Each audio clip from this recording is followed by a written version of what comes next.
Tonight, we step into the shadows of 19th century Paris to meet a woman whose beauty and gaze have captivated the world for more than 160 years. Her name, Victorine Meurent, Manet's muse, his mystery, his secret. The true Parisian whose striking gaze helped ignite a movement and push the art world into what we now recognize as the dawn of modern painting. Watch closely as we peel back the layers and untangle the enduring mystery of Victorine Meurent.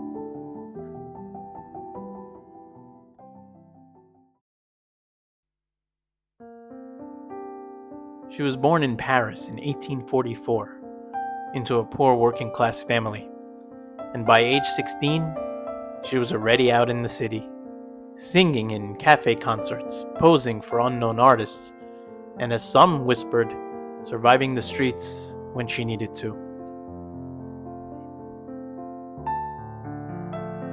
But Victorine had something undeniable, a striking, magnetic beauty, and a gaze that never backed down.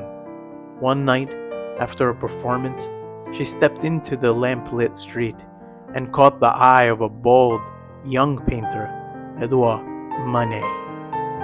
Mademoiselle, your song stopped me in my tracks. My name is Édouard Manet. May I paint you?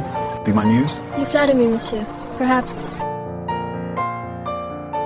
He was immediately captivated, not by an idealized goddess, but by this fiery, self-possessed young woman with red hair and the confidence of someone twice her age.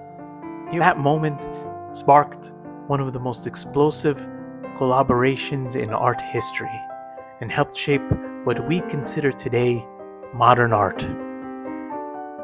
For the next 12 years, Victorine became Manet's central muse. Together, they produced some of the most controversial works of their time. But her beauty alone wasn't the scandal. Her nudity was not the scandal, for Paris had seen nude women before. What society couldn't handle was her gaze.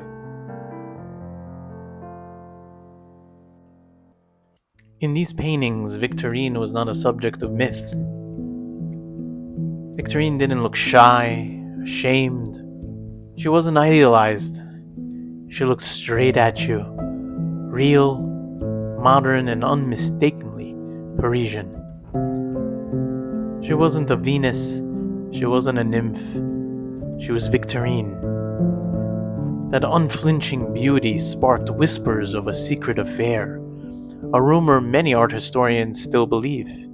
Manet's wife, Suzanne Lenoff, older than him, despised Victorine and feared the spell she held over her husband. She sat for many young artists at the time, and some even speculate that this painting, painted by Degas, was the face of Victorine. She was everywhere, the hidden face woven through an era.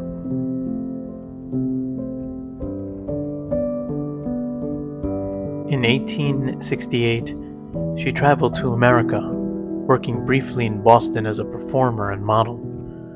But when she returned to Paris, something between her and Manet had shattered. Their partnership, and whatever they were, ended.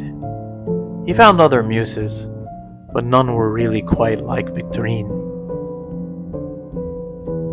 Manet would die in 1883, weakened by untreated syphilis after years of brothel visits.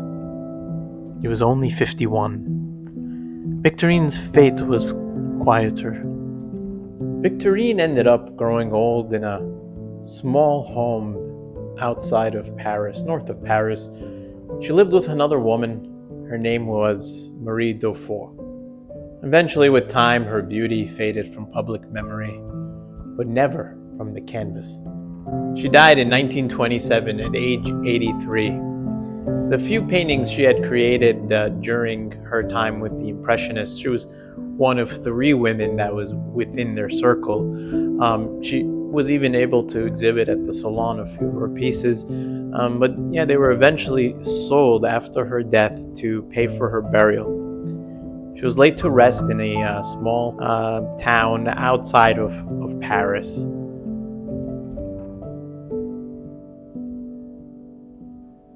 But Victorine's beauty and gaze continues to capture us as she once captured Manet. She inspires modern-day novels, biographies, films, and new scholarship. Books like Alias Olympia have resurrected her story, revealing a woman far more complex than a model in a painting. Because Victorine's power wasn't in her fame, it was in that gaze, the gaze that dares us, across centuries, to look back. This is Art Untangled with Marco Alex. Tell me, what do you see in Victorine's gaze?